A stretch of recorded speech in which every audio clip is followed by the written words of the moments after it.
Alrighty, ladies and gentlemen, so we've got a lot of cards to look at, and the only reason I'm actually going to be doing this in one entire video is because after this, there's no other cards revealed. I'm pretty much caught up. I've just got done going over all the Lost Thunder cards because the last part of it was the Explosive Impact, so I uploaded those videos the other day.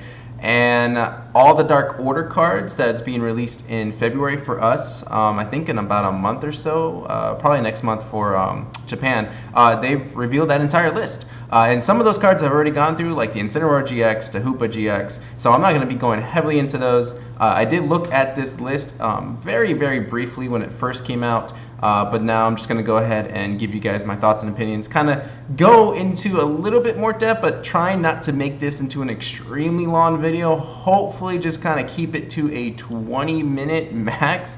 Can't guarantee though, but just in case, you might just want to pop in some earphones, you know, start doing some chores while you're listening to me, because you don't necessarily need to see the cards unless, you know, you have a favorite Pokemon in here that you want to go through. But we're going to go ahead and get started. So Litten and Torcap, nothing special about them, so no need to go into those. I think there's like a 70 HP Litten that's actually probably more preferred than this one. So those are fire types. We're more excited about the Incineroar GX. This Zapdos though, this Zapdos has got some power to it. It's 110 HP. Okay, not ideal, but Tapu Koko has 110 HP and it gets played a lot. They both have a resistance to fighting, so that's good. Buzzwole's not going to necessarily, you know, be that much of a threat to it unless it's got 3 energies attached. But the attack on this thing is just surreal. So it has a 10 base damage. It's for 1 lightning energy, by the way. 10 base damage. If this Pokemon became your active Pokemon this turn, this attack does 70 more damage.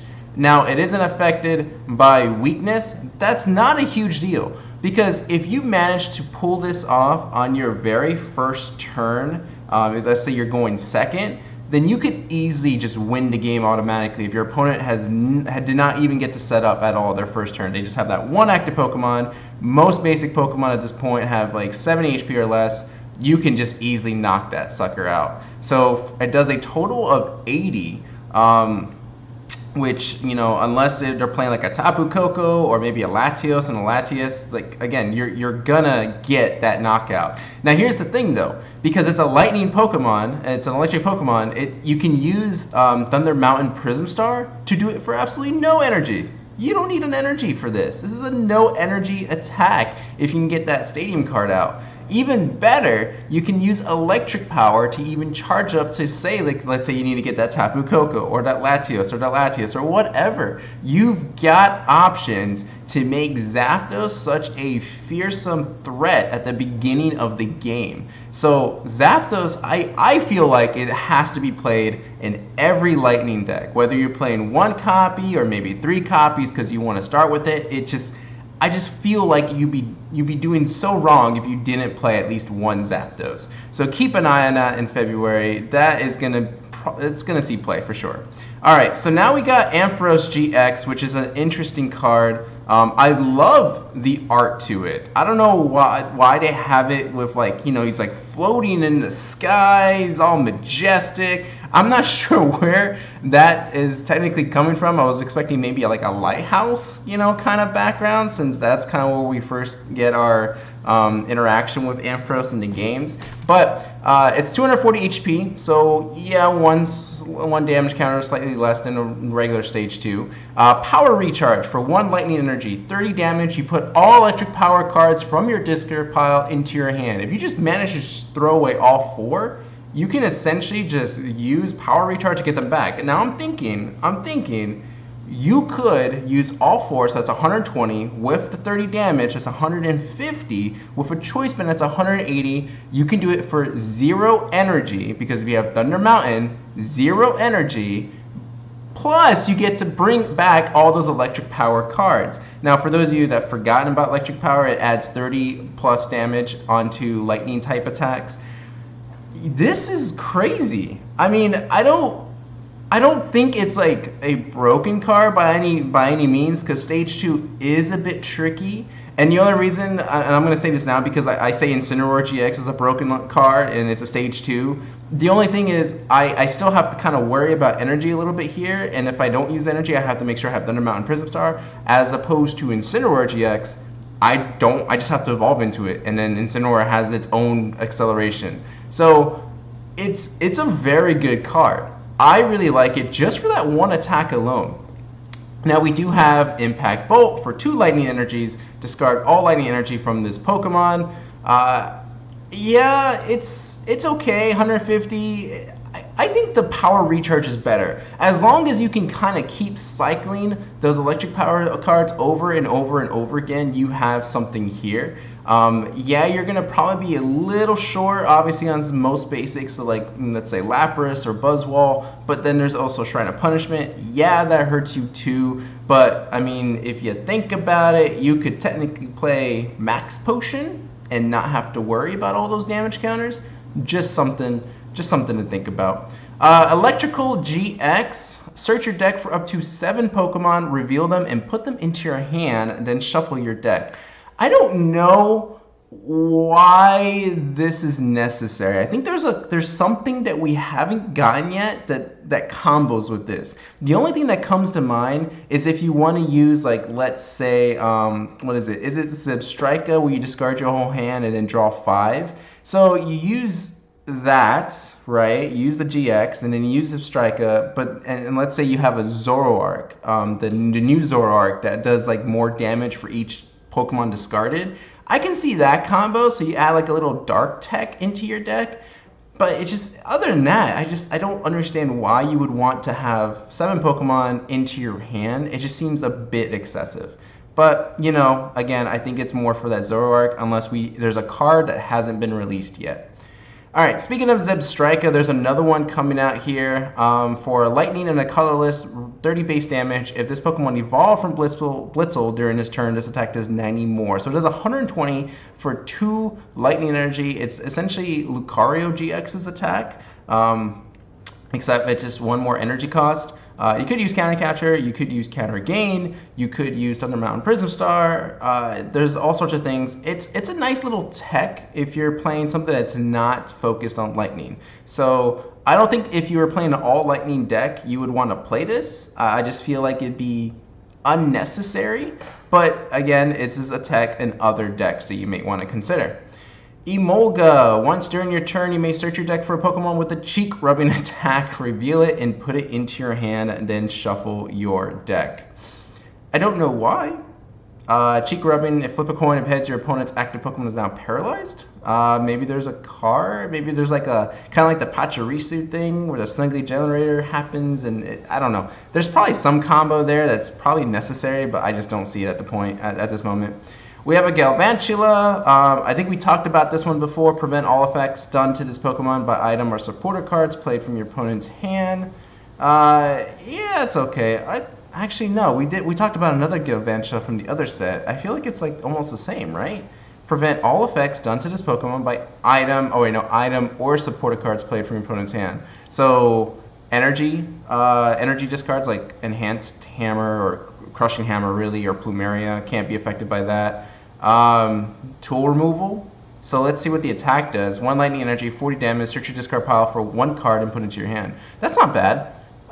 90 HP is not ideal. I don't know in what instance you would want to use this, but it's not terrible. I feel like it's got like some sort of niche that's gonna fit in some decks, but I don't see it right now. This attack, I'm sorry, reading Heliolisk now. This attack does 30 damage to one of your opponent's Pokemon. Volt Switch, 90 damage, switches Pokemon with one of your Lightning Pokemon. Tapu Koko Prism Star. Alright. I had to examine this card a couple times, because I'm wondering, why is it that important that it's a Prism Star? Because, okay, here's the ability. The ability is ideal. Once during your turn, if this Pokemon is on your bench, you may use this ability. Choose 2 of your bench Pokemon and attach 1 lightning energy from your discard pile to each of them. Then put this Pokemon in a lost zone. I actually, just reading that, I now realize why it's a Prism Star. I feel like such an idiot. Because if you manage to get 4 of these out somehow, if it wasn't a Prism Star, then you're just accelerating, what, 8 energies on the board? Okay, now that's broken, yes. Okay, Prism Star, this is actually awesome, especially if you're gonna start off of it, in case, like, let's say you couldn't draw an energy card, you had nothing on your first turn, but you managed to get a Tapu Koko Prism Star, put it to the Lost Zone, take 2 lightning energies out of your deck, or from your discard pile, put them onto your bench Pokemon. I actually like it. It's really nice. Obviously, this is going to be played in every Lightning deck, so that is a must-have for sure. And I love the art to it. Tapu Koko is like my favorite electric Pokemon, and I just every time they print a card with him, I just adore the art. Except, and I'm going to say it now, I'm sorry, I don't like the shiny Tapu Koko. It just looks really weird. I much prefer the regular, the standard here. All right, Larvitar, nothing important here. Pupitar, oh, this is interesting. Double colorless, payback, 30 base damage if your opponent has only 1 prize card left. This attack does 90 more damage. Interesting. This might be something like they won't see it coming. You know, they get too cocky and it's like, oh, I only have 1 more prize card left, and then you just beat them with a Pupitar. Maybe you just need to collect 2, so you knock out their Zoroark GX. Interesting. I like that. That's a little sneaky attack there. Pancham, nothing there. A Alolan Grimer and a Alolan Muck. So Alolan Grimer is basically has a Alolan Muck's GX attack in a cheaper energy cost form. Like it's smaller base damage, but it can do so much. So Chemical Breath for double colorless energy, 20 base damage. This attack does 50 more damage for each special condition affecting your opponent's active Pokemon. So obviously the first thing that should come to mind is the Salazzle we got from Sun and Moon, where it automatically burns and poisons. So that's 2 conditions, right? So that's 100 plus the 20 base, that's 120. Plus you are also hitting that poison and burn effect. So that's 10 for poison, 20 for burn. So that's 150. Then you can add a Choice Band, that's 180. You're easily knocking out a lot of GX Pokemon there. And if you're playing Shrine of Punishment, there goes Buzzwole and Lapras. Alolan Grimer, I feel like, is such a ideal start to a deck, dark deck, if you're not playing Incineroar. I'll get to that in a second. But Alolan Grimer is awesome. I don't think Alolan Muck is just as good, because I've looked at those cards before. But yeah, Alolan Grimer, I feel like that there's a budget deck around that, and it's gonna win some games, I feel like. Alolan Muck, so it's got an ability. When you play this Pokemon from your hand to evolve 1 of your Pokemon during your turn, you may look at the top 6 cards of your opponent's deck and discard as many item cards as you find there as you like. Then shuffle the remaining cards into your opponent's deck.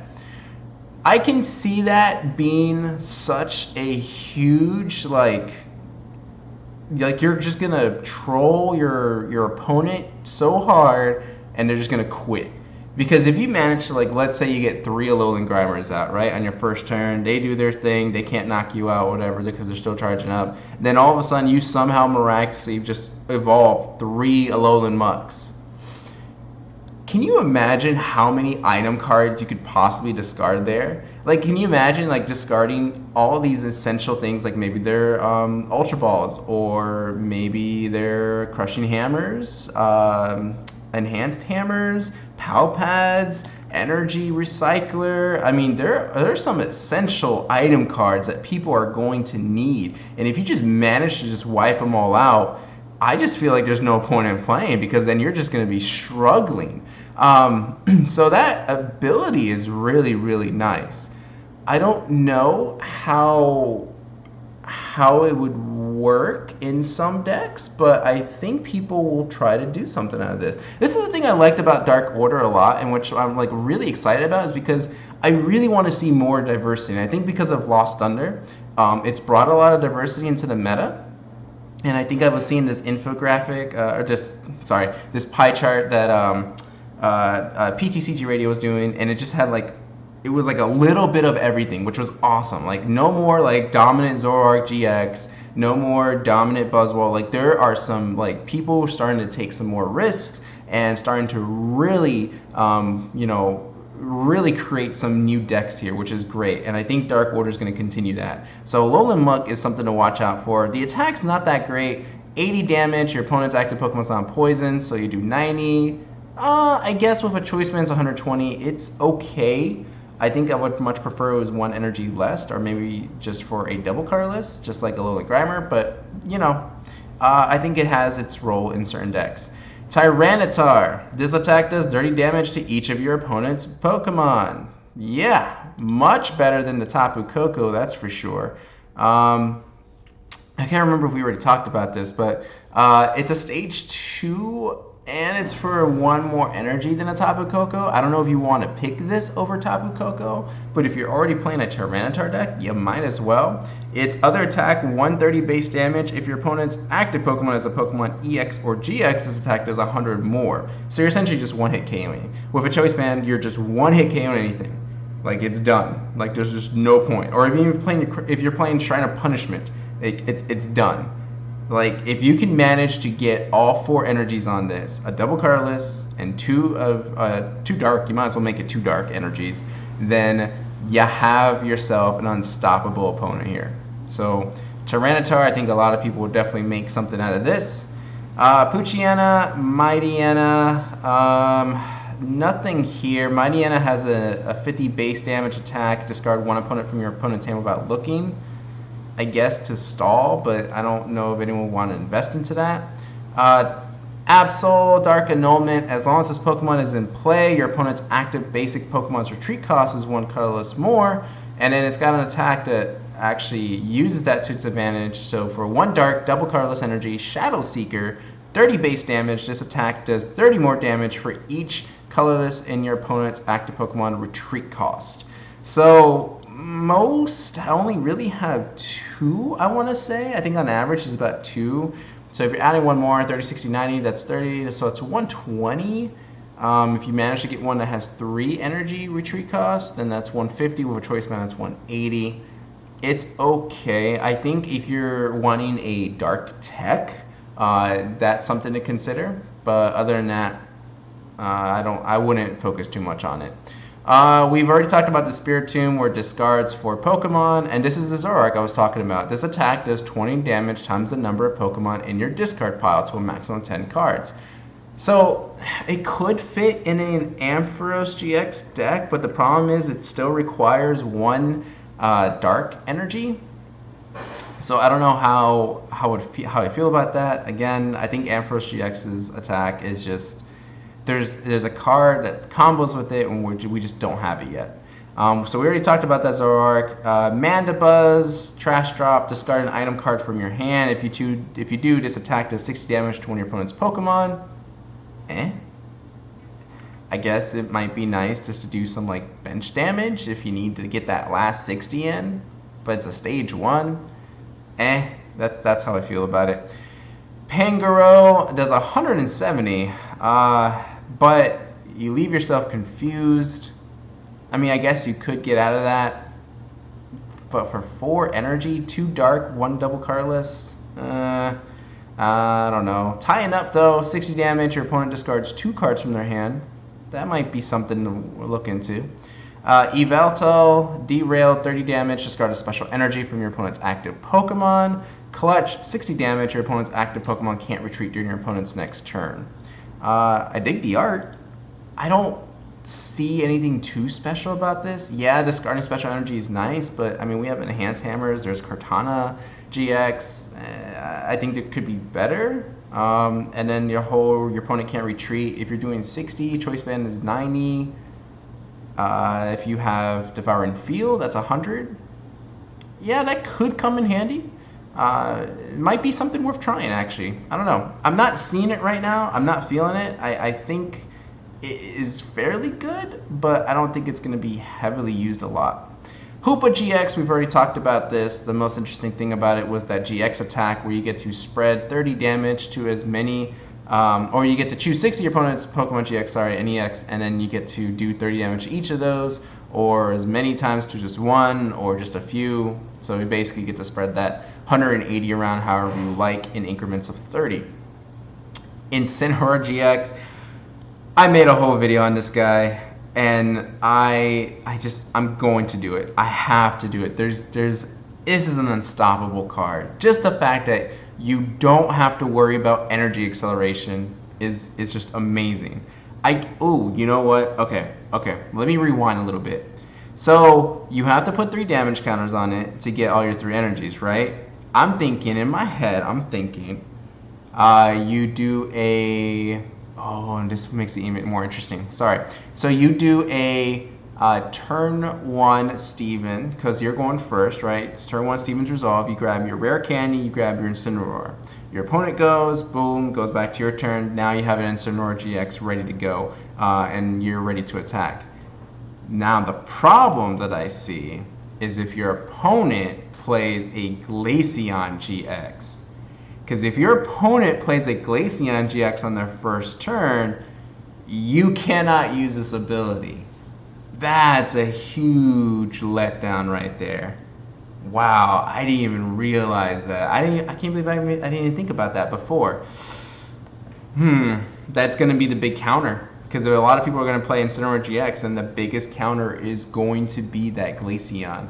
Now, ideally, if you manage to get the 3 energies on there, you get to discard a special energy from your opponent, so your Glaceon GX can't do that. I forget what it's called, but it can't do its attack. And and also if you do that, you're also powering up that GX attack. So I think it does like what, 50 damage for each damage counter on your opponent. That Glaceon is a hard counter to this one. So keep an eye out for that. That's going to be interesting when it comes out. Alright, Skarmory for 1 metal, 1 colorless, Calm Strike, 20 base damage. If your opponent has already used a GX attack this game, this attack does 70 more damage. So 90 with Choice Band, it's 120. Again, it's a nice little tech if you're needing something to battle against fairy Pokemon. Jirachi, interesting ability. So if it's in the active, you can only use this ability once per turn. You may look at the top 5 cards of your deck, choose 1 trainer card you find and reveal it and put it into your hand. But then your Pokemon goes to sleep. Now you have a skateboard which gets you out of that, so you can retreat with a skateboard. But I just don't like that whole switching back and forth. I think it might be a nice little 1 or 2 addition of any deck. Obviously, attack we're not going to heavily invest in, but yeah, I can find it useful. I just don't think it's necessary. I don't think it's that useful. I feel like if it wasn't for the whole putting in the active, then yeah, obviously it would be a ridiculous card to use, because if you can just use it from your bench, well then, there you go. But yeah, Jirachi, you're okay. You're just okay in my book. Bronzong, this Pokemon takes no damage from your opponent's fire Pokemon attacks. Okay, but its attack that comes back with it is not that great. Ferroseed, Ferrothorn. Ferrothorn, let's see, look at this. Triple colorless, Thrown Pod Throw, 80 damage. This attack does 20 damage times the number of metal energy attached to this Pokemon to one of your opponent's bench Pokemon up to 5 energy. So you can do 100? Is that right? Energy to this Pokemon to one of your... So you can do 80 to the active and 100 to the bench? That's weird. I don't know why you would end up doing more to the bench, unless I'm reading this wrong. But that's pretty interesting. For stage 1, it's not that bad. 120 is not ideal. But then we have things like, what is it, Metal Frying Pan, and there's like something else that reduces damage for metal Pokemon. But yeah, I kind of like it. For 3 energy, I would much prefer 2, but I might be a little over the top there. Bisharp, another nice little tech if you need something against fairy Pokemon, because Dual Stab, 30 base damage. If this Pokemon doesn't have any damage counters on it, this attack does 90 more damage. Pretty good, I think. Cobalion GX. Okay, I love the art to this. That's a pretty, he's feeling pretty righteous there. That is top-notch profile. I love it. I dig it. As long as this Pokemon is in play, your Pokemon Metal Energy attached can't be affected by special conditions. Remove all special conditions on those Pokemon. Okay, so your Metal Pokemon, or any Pokemon, sorry, with Metal Energy can't be burnt, poisoned, confused, asleep. Ooh. I see now. The Jirachi. Yeah. That makes it easier to retreat if you have an energy on it. That's interesting. Okay, I can see the combo with that now a little bit. Yeah, you definitely want to play Cobalion with the Jirachi because then you can't be put to sleep, which means you can retreat a lot easier. I like it. All right. Dual Saber for 2 metal energy, 50 base damage. If there is a stadium card in play, this attack does 60 more damage. It's okay. What sucks is that you're not really getting a one-hit KO on a Gardevoir unless you have a Choice Band on there. But, you know, to each his own. The GX attack is actually good, though. During your opponent's next turn, none of your opponent's Pokemon can attack, including newly played Pokemon. So there's no this switching or evolving shenanigans. It's like, yep, you can do whatever you want, except you can't attack. Can't do it. So that buys you a turn. I feel like that attack might be a little... Well, no, because Dialga GX's a GX attack knocks out can knock out a Pokemon, and you get to go again. So, I don't know which one I would like more though, because I like the fact that your opponent can't attack. So they could be essentially setting up for nothing, and you can just like counter that. There's ways. There's things you can do with this. Honedge, Doublade. Doublade is pretty good. Double colorless, tool drop, 30 damage times the number of Pokemon tools in play. I can see this. I think, is the Delibird in this one? No, I think I talked about the Delibird in the last one. So you use Delibird, you get all your tool cards out, right? So that's 5. You put 1 on the active, that's 6. You can do 180 damage for a double colorless energy. And that's only your side. You're not even including your opponent's side yet, because if they play their tool cards, then you are doing obviously a lot more. One hit KO in almost anything at that point. So Doublade, you are very nice. Let's keep you around. Aegislash, Royal Guard. This Pokemon takes 40 less damage from attacks. Okay, so essentially that puts its HP to 180, but it does only 100 flat. Okay, it can go straight through things. That's nice. So, you know, no barriers, nothing blocking it. It's not affected by effects on your opponent's active Pokemon. So it's okay. I much prefer the Doublade, to be honest with you. I wish Doublade had more, but then we could also add a Metal Frying Pan to boost its defense a little bit. So yeah, Doublade, you win. Aegislash, you look cool. I'll give you that. I like the art to it. Klefki, as long as this Pokemon is in play, your Metal Pokemon's resistance becomes -40 instead of the -20. Okay. Your resistance to Psychic, mainly, so I can see that being useful against Garbodor. It might be like a one-of, just in case you need it. But I don't think it's going to be that, like, no one's going to really be demanding Klefki anytime soon. Alright, now we go on to the trainer cards. Electric Charger. Flip 2 coins for each head. Search your discard pile for an electric power. Show it to your opponent. Shuffle it back into your deck. Okay, so if you're not playing Ampharos Gx and you really want to recover those electric powers, use this Electric Charger. Yeah, it's on a coin flip, but you'll eventually, you know, you'll land 1 or 2 of those, especially if you're playing 3 or 4 of them. But if you're playing Ampharos Gx, there's really no point. You could just keep spamming that first attack over and over and over again to just get your electric powers back. So Electric Charger is probably going to be very useful in those decks that don't play Ampharos Gx. There's the electric power. I think, is it being reprinted? That's interesting, because I think it's coming out in, well, it's coming out in our Lost Thunder set, but I think it came out in, what was it called? It was Thunderclap Spark in Japan. So again, your lightning Pokemon's attacks do 30 more damage to your opponent's active Pokemon. Dangerous Drill. Discard a Pokemon tool or special energy card from one of your opponent's Pokemon in play, or discard any stadium card in play. So this is awesome that we have something to remove tool cards or special energies or even a stadium without it being a supporter, because, you know, there's Plumeria that discards special energies or any energies really, and then we have, I think, is it Faba? I think Faba does this, like, something similar with stadium cards as well, but they're supporter cards. This isn't. All you have to do is discard a dark Pokemon. But the thing is, like, I don't know in what situation you would find yourself carrying excess amounts of dark Pokemon, And if you really want to do that, now I can see it comboing with like Nanu. If you have like something on your bench already or something you're active, you discard, let's say a Guzzlord with Dangerous Drill, and then now you're doing the whole Ampharos Gx combo. You get the 3 energies, you do Nanu, switch out for that Guzzlord, double colorless on the next turn, boof, you're ready to attack. So that's one combo you can do. Other than that, it's very, I don't know. I don't see a lot of uses for, or a lot of, I don't see it fitting a lot of decks. Is I think what I'm trying to say. Certain decks, yes, especially if you're gonna play Nanu, but it's good to have. It's good to have.